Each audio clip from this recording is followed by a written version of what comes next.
Chase Glasser is back. Who is exceeding expectations on Michigan State? Is the run game just doomed after that showing in Eugene, Oregon? And hey, you know what? Maybe a quick pass or two wouldn't hurt this offense. Let's go.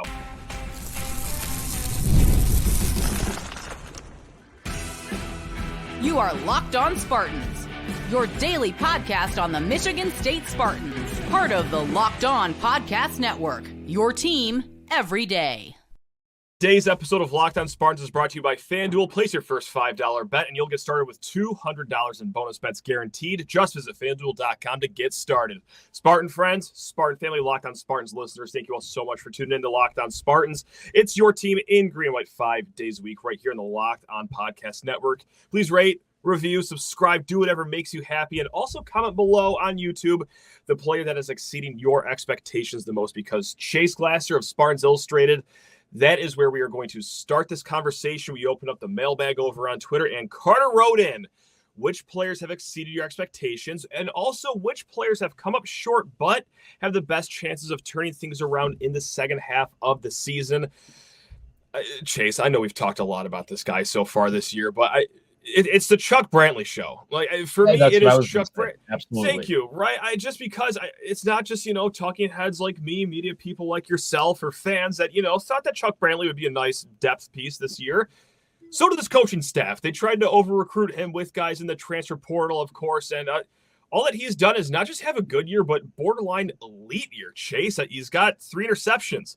That leads the Big Ten. He has 5 pass breakups. That's second in the Big Ten. And right now, according to Pro Football Focus, he is graded at 78.8. That is 7th highest graded corner in this conference, minimum 100 snaps.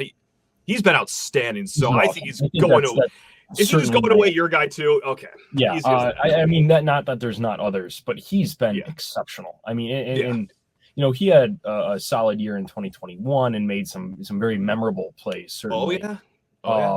But I mean, he's, that secondary was kind of a mess, but he's been exceptionally good. He's been good in run support. He's been good in coverage. He's been easily, I think, the best cornerback on this team. And he's really, really been solid. Very, very happy with what he's been able to do. And I've also been impressed with Maverick Hansen. All right.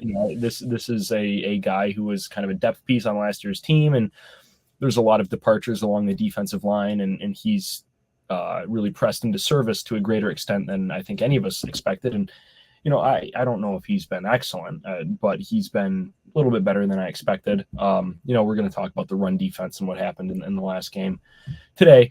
But I think that he's held up about as well as can be expected. But I mean, just Charles Brantley, it's so hard to talk about anybody other than him when you're talking about exceeding expectations, because he's been excellent.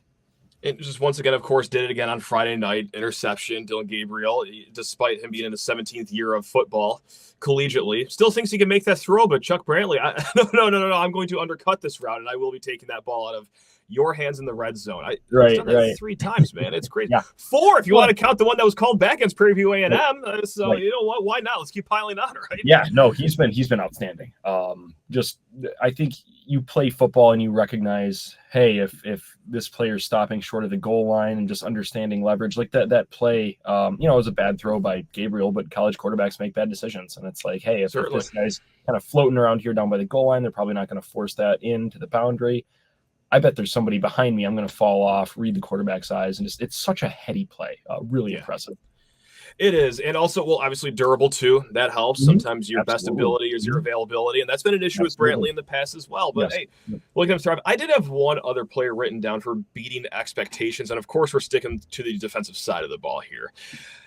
I got to go with Anthony Jones. I didn't really expect all too much of him, despite the fact he was a starter in Indiana last year, very familiar with Chad Wilt, came in with a good pedigree, transferred over from Oregon. So he's had a long track record of college football. I just didn't, think all too much. But so far, 9 pressures, 2 sacks, and it's a pretty even split of snaps between him, Jalen Thompson, Ken Talley, Quindarius Dunnigan, and Chris Bogle. So it's not like, he's logging 50 snaps a game there. Like it is a split share between all those edge guys. And no, but nobody is. Nobody is. It's by committee. At a lot, especially outside of Bogle, and that's fine. And also, it's like rotating people keeps people fresh, and that sure does. You're seeing that with a couple teams who were contenders last year that aren't this year. A large part of it is because they still have good players, but they're not going 15, 18 deep on one side of the ball. They're going 12, 13. It makes a huge difference. So him being able to step up and be a player, that's awesome. Now, as far as like room for improvement, I'm not saying it's like a total dud for this position because this is how I took this, but I thought we'd get a little bit more out of the tight end position, and I understand like it's been hampered with injuries. The offense has some issues far beyond just the tight end position, but 26 catches, 0 touchdowns. Of course, the red zone turnovers aren't helping. That's where, hey, your big red zone targets can come into effect, but can't have red zone touchdowns if you're just giving up the ball in the red zone. So anyway, this is true. Masunas has had some injuries. Parachek came into the season with injuries. Again, not a total dud. I'm not giving them an F-, but I thought we'd be a little further along in the tight end game. But you know what? You get like your 2 hardest games out of the way. Maybe you'll thrive a little bit more as the season goes on. Bye week comes at a good time. Bye week comes at a good time too for that. The best time, Chase. This is a great scheduling by the Big Ten right here. Yeah. Last two games I didn't like by the Big Ten, but the bye week timing, we'll give a golden star to them for that one. We're going to talk about like quick passes later on in the show and could they utilize more of that in the offense. But right now, based on what we've seen this season, a little underwhelmed. I think it can still get better, even though, we're 6 games in and you are who you are. But, Well, and particularly Velling has been a key part of that offense, working over the middle. And I don't fault him a ton. I mean, the fumble against Ohio State, obviously, that is a huge bummer just because, that was such a good play. But it seems like every time that I see him making a catch, it's like, oh, wow, that's a nice catch, and he's been able to dig out a lot of balls over the middle and do a good job and very willing blocker. But yeah, I mean, I think given the depth and kind of how ballyhooed that position was when it came in with, it's fair to expect a little bit more. But I also think when you're talking about tight ends, a lot of times that's one of the easier things for a team to take away if you have a matchup. So if you're Ohio State or you're Oregon, or Michigan had a guy like this last year where you have somebody who's basically a dedicated tight end eraser, where it's, hey, we're going to really try to limit this receiving threat. And, no, it's just a matter of when you play those teams, a lot of times it's, well, can you find a soft spot in the zone? Can you do that? And Velling can. And Mizunis, I always thought of a little bit more as a blocker and someone whose receiving game is developing, but he's made some plays as well. I don't think it's unfair to expect a little bit more. But like we'll talk about, the fact that there's just not a run game to really speak of allows people to devote a lot more resources to the tight ends and also the receivers. So it's like it really is. It's all connected. It's nothing about this team or about football exists in a vacuum. I think it's why it's the ultimate team game. I love it because of that. But it's also really frustrating because it all compounds. It's all built on each other. And when you're trying to build an offensive flow, it's hard to do any one thing when you can't have a run game, or it's really difficult to be effectively one-dimensional unless you have this overwhelming talent, and Michigan State doesn't. No, certainly. Is there anything else that you're looking for, whether it's, again, positionally or even just a certain player that you think can blossom here? Yeah, I think it's fair to ask Childs to improve. I mean, obviously he's young. Certainly, about that, but there's certain things where you need to take care of the ball better. And I think, the last 2 games he's thrown 1 interception that was fairly inconsequential. I don't know if coming out of the BC game where I think he had like 3, I don't know if people necessarily saw that coming. I don't know if I saw that coming. No. So maybe there's a little bit of growth there. I'll be able to tell you after they play Iowa and Michigan if there's growth there, right? And that's the hard-hitting analysis you come for. But sure. It's with the fumbles, it's when you are that fumble on the goal line, that was not a designed run. That was, he tucked it, and that's fine. You got to get to the edge and then either get out of bounds or get down. Don't cut that back up inside and put yourself at risk. First of all, he's not that big, right? Like you don't want to take that lick. You want to stay healthy. And you got to, keep that ball in the outside arm and bounce outside the kind of mess. Don't cut that up in the middle of the field. You're not, that's not your game. Don't do that. And that's okay. But take it to the pylon. If you get down to the 1 yard line, it's okay. Live to fight another day. Yeah. So, stuff like that, you want to see him grow. And you see it with young players because every single person out there was just an animal in high school or where they played previously. That's why you're at a program like Michigan State, and you just can't do that when you're playing Oregon. So there's stuff like that where you got to grow. And I think it's fair to ask him to do that. You understand, hey, he's young, and it's going to take some time. But I think in some levels, he's come in at expectations, where there's some great throws, there's some really good things. But I think certainly, and as far as the overall readiness, I don't think the game has completely slowed down for him all the way yet in every aspect yet. So I think it's fair to ask him to improve as the season goes on. And I know that Illinois and Indiana are both greatly exceeding expectations, and that's exciting for them. But I do think if you're Michigan State and you look at that November, there should be a decent amount of taking care of business. No question. So I don't think it's unfair to, at the very least, obviously Michigan State's a bit down from where they've been in the kind of longer past, but you think of this team right now, Rutgers, Indiana, Illinois, those should be relatively pure institutions, understanding this is a year one of a new coaching regime and you don't have that in there. But I think you'd look for him to get quite a bit better in just his performance against those teams and good teams for sure. But it is fair to ask for improvement. No question about it. We're also going to talk about, this run defense because, well, hey, it was a strength until it wasn't. And my goodness, was it far from a strength. But first, Chase, I hate to do this to you. I'm so sorry. I got to send you to the bench, though, to talk to people's ears off about FanDuel Sportsbook, America's #1 sportsbook, as you guys already know. For NFL, they're hooking it up. College, they're hooking it up. Even for college hockey, like we talked about the other day, guys. Michigan State, 12-1 to win the national title on the hockey rink. Not too shabby. Of course, MLB playoffs are in full swing. Cannot wait to be at the game at Comerica on Wednesday. And you already know I'm going to have a same game parlay cooked up for that little afternoon there. Bringing it back to NFL fans, guys. You can start the season with a big return on FanDuel, America's #1 sportsbook. So when you get a hunch in the middle of the game, you can check out the latest stats, view live play-by-play, and so much more on the same page where you place your bets. You will get started with $200 in bonus bets guaranteed when you place your first $5 bet. That is right. A nice $5 bet and bang, $200 in bonus bets. That is over at FanDuel.com. America's #1 sportsbook. Again, guys, get on over to FanDuel.com. Back with the one, the only Chase Glasser of Spartans Illustrated, because Chase, the last 5 weeks we've talked about, hey, this run defense, pretty good. Oh my God, like they actually might be really, really good. This is great. And then, well, first half against Oregon, they run for 8.3 yards per carry in the first half. And I got to say, the second half, the run game for Oregon was slowed down to like 1.7. Didn't matter. The game was already over at that point. Yeah. We're obviously concerned about that first half. Look, this might be a very simplified way of asking this question, but is Oregon just that good of a team? Or did you see something there, and maybe does it factor in that, okay, well, since Jordan Hall wasn't able to play, that had Cal Haladay doing a lot more than he's used to doing. I just need you to take it away and see if, we can get this run defense off life support after the devastating blow they were offered on Friday. Yeah, so I think there's a couple things going on. Not having Jordan Hall hurt quite a bit. And we talked about that in the film room that will be out by the time that the good people are listening to this podcast. Sweet. In that, Oregon was able to get a concerning amount of play side double teams on, and this is when you have 3 down linemen and you're running away from that rush end, who stood up.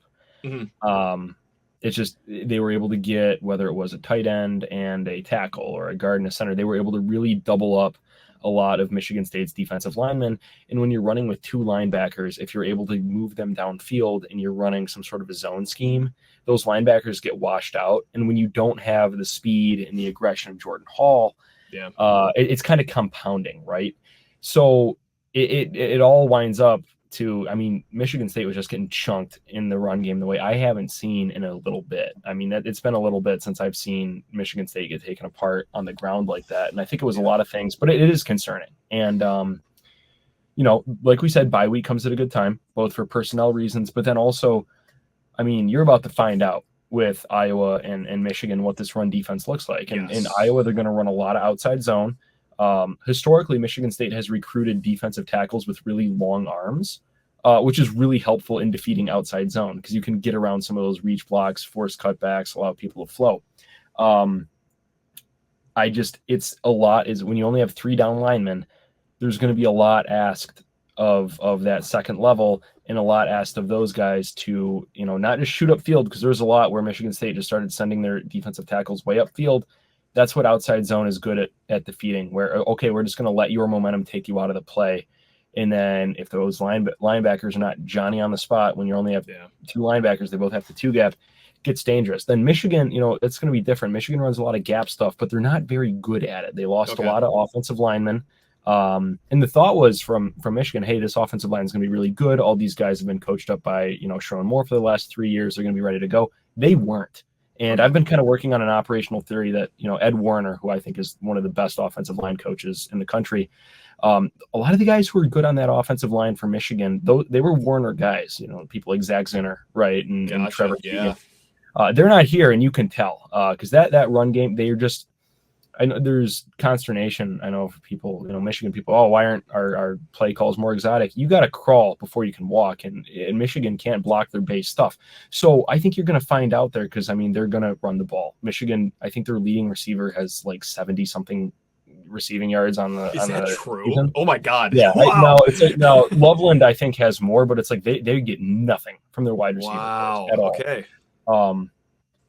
So, it's one of those things where it's just kind of like they're going to come and try to run their stuff. And I think, you're going to see whether or not Michigan State's able to stand up to that. And it's going to be tough. They're still players, but you're going to find out in the next couple of weeks whether this is more of a long-term thing or not. But it was concerning. To see that on Friday was I felt that this was the first time in the Smith era where Michigan State really looked like they didn't belong. And then, like you said, you really only got a half because Oregon just basically packed it all in for the real Ohio State game that they have coming up. So it's like it's tough. It's really tough because I have not seen that in a while. I think what Oregon did, and this is something where Michigan State is not going to have to deal with this against Iowa or Michigan, who are the only teams in FBS who have not completed a pass over 40 yards. Right.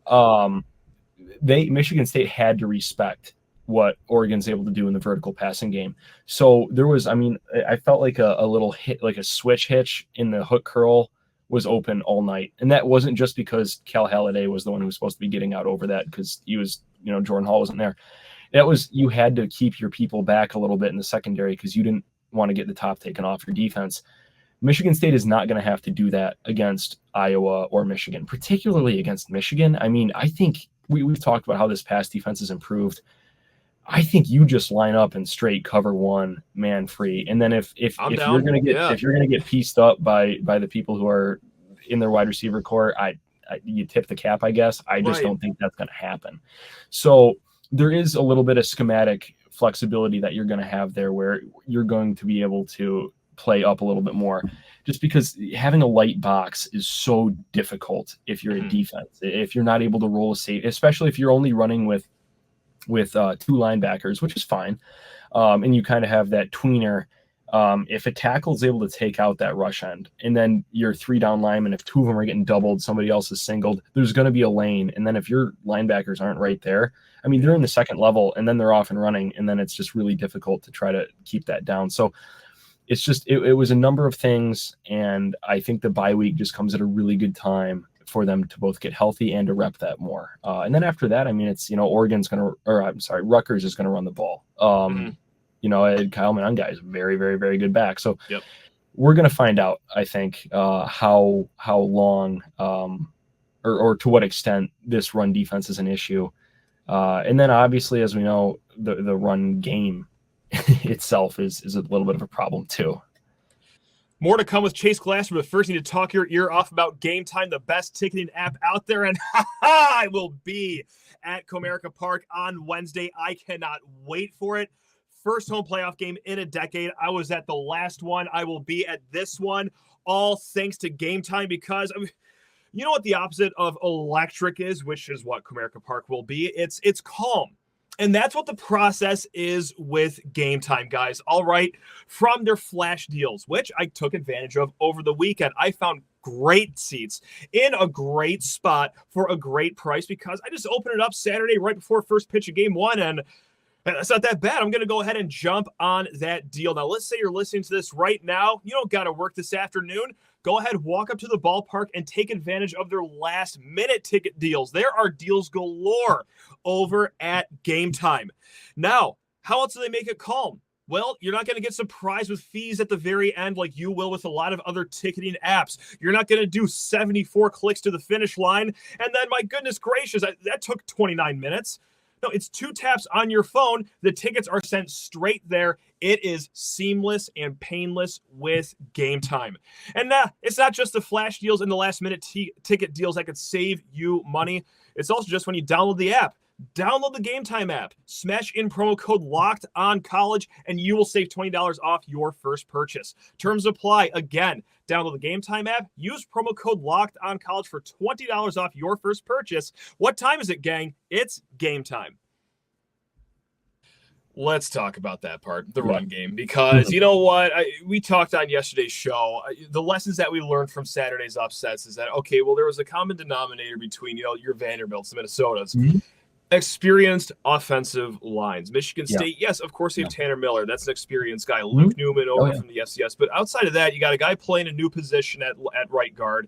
Your 2 tackles are relatively fresh to starting in college football. And TJ wrote in an email, this is where we're going to springboard it, because, and we've gotten comments that are very similar to TJ's right now about like a quick hitting passing offense. Yeah. He writes, there's one alternative when you have a bad offensive line. Washington used it to beat Michigan. Throw a lot and throw it quickly. This should be MSU's focus. Absolutely. Washington's offensive line graded a horrific 22.6 in pass blocking per Pro Football Focus, and you have 6 opponents combined 30.9. They are unblockable. But Will Rogers, Washington's quarterback, averaged 2.15 seconds per attempt. He threw it 25 of his 31 pass attempts under 2.5 seconds.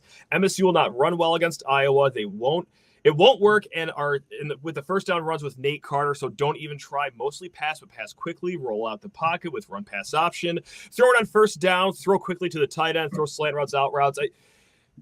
I've seen that comment a lot too. Mm-hmm. My thing is, it can work if you have some solid athletes on the outside, and there's no way to say this without sounding disrespectful. I just Montori Foster and John Glover, I think, are fine.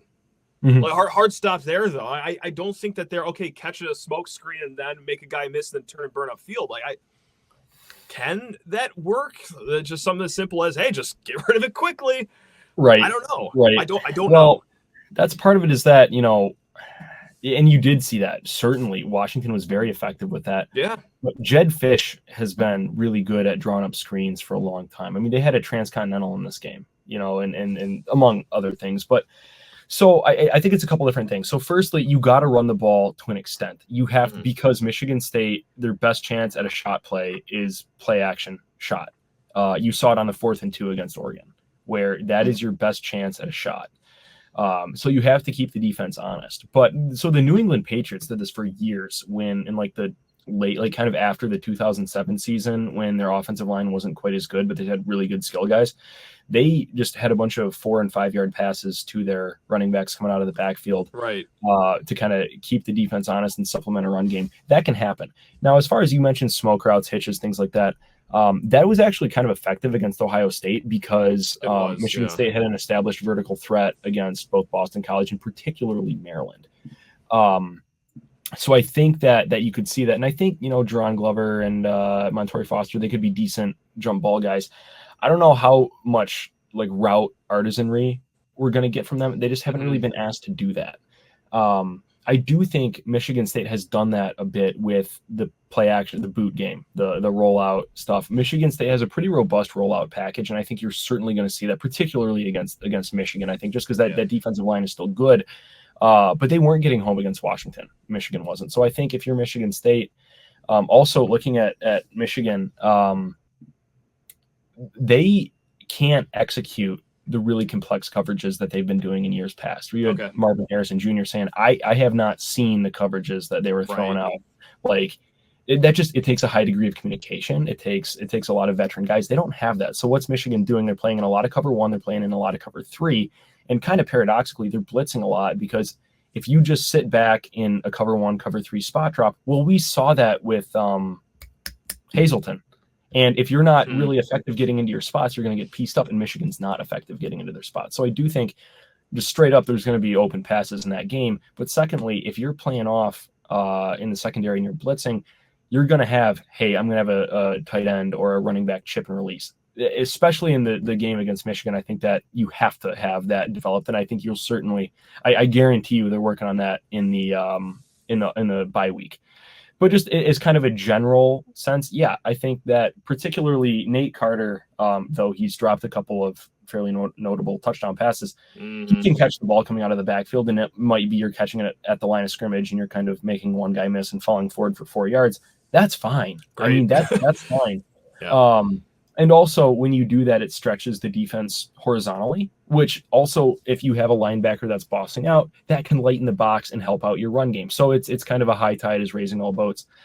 As far as the question, is it the best option? I mean, I think at least in certain scenarios, it's going to be more effective than what you're doing in the run game. But just kind of what we talked about earlier in the pod, Matt, there's just no true substitute for running the football. Every correct. single national champion this century, I think there was like one exception, has had a greater than 50-50 run pass split. I think the only exception was 2019 LSU, which was obviously a freak juggernaut. I would say so. But even then, they ran the ball 48% of the time. That's crazy. I would never guess that. That's yeah. Something. I hold me honest on that if you're hearing this, but I read that a couple of years ago and I've quoted it since. So I am pretty confident in that, and part of that is, well, you're just blowing the doors off people in your fourth quarter, you're just running inside zone.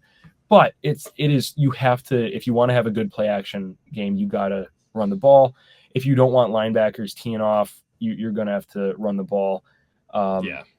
There's no true substitute to it, and that's why, I mean, this year is going to be kind of a grind. But there are ways that you can certainly supplement what is a fairly lackluster ground game. And Michigan State's done some of that. So we talked a little bit about the quarterback run game, and the fumble notwithstanding, that was not a quarterback run, but they had a number of true zone reads in this game that were effective. And it was one of their more consistent offensive plays for a chunk of this game, where you have Aiden Childs reading the end man on the line of scrimmage. It's either a give or it's a keep, and you're running. So, it's you can do things like that. An 11-on-11 run game helps. If they are able to attach a backside RPO to some of those things, you can help that too, where it's, hey, we're just going to have a RPO hitch connected to a zone read or a slant connected to a zone read. Nothing complex. I think you can install a very basic RPO in a bye week, and it's not going to be sexy. You're probably only going to have two options. It's going to not be a very robust package, but it may be something that you put on film and people have to at least account for. And in this game, I mean, you're talking fractions of a second. You're talking one false step. You're talking, half a second of bad eye discipline from a linebacker. Anything to help you out, just a very marginal amount even, it all helps. So as far as doing this kind of screen, quick pass, things like that, and I think the question's a little more not screen, because Michigan State hasn't done that, but just kind of a West Coast quick out, long handoff type thing. And yeah, absolutely. Now I will say, if you're doing that and the opposing team doesn't respect your run game and they've got like a 5-man box and they're just dropping everybody into coverage, that's going to be tough, because Childs is a young man who is sometimes willing to throw the ball into places where he shouldn't. So is he? That is a transition cost, right? So and that's where it's just at the end of the day, this is not a finished product. This is closer to a year 0 than a year 3. It's there's a long way to go, but I think you certainly have and will continue to see elements of exactly what the listener's talking about in the offense. Yeah, and speaking of listeners, Alex out there, he wrote a great point on Twitter. Historically, MSU has done well to pass to set up the run against Iowa in several of our wins. He listed just 3, 08, 11, 13, 17, and then said, would that still be the best case for our game against Iowa after the bye week? I think it's just everything we just talked about. This is the time to do it. This is the time to show it, and just alleviate some of the pressure that's going on in the box. So I think so. Stay tuned to find out. Folks, that is Chase Glasser over there at Spartans Illustrated. He's already talked about his film room a little bit. That is always a must-read every single week over at Spartans Illustrated. Anything else you want to plug here before we let you go enjoy the rest of your week? I just, the whole staff over there is awesome. I mean, it's from recruiting, good recruiting stuff. We're going to have some really exciting hockey coverage. And I think college hockey is just a poorly managed sport by the NCAA, which I kind of like, because it keeps it so only the people who really follow it follow it. It's such an awesome product. It's going to the games, watching the games. It's minimal commercial, extremely exciting, so fun, and State's gonna be really good. And it's just, I think that's something really to be excited about. And obviously, as always, basketball coverage and continuing football coverage. It's a great crew. They do a lot of good work. Definitely check us out. And anyone that needs more hockey in their life, yesterday's show, Jeremy Dewar of Spartans Illustrated. Look at that. We talked hockey for 20 minutes. It was fantastic. And guys, very exciting series coming up at MUN Friday, Saturday against MSU Boston College. Go find your tickets over at Gametime, the best ticketing app out there. Folks, we will be back tomorrow. Cannot wait to bring you a few more shows right here in the Locked On Podcast Network. Until then, guys, hey, take care of yourselves. Love you all. Go Green.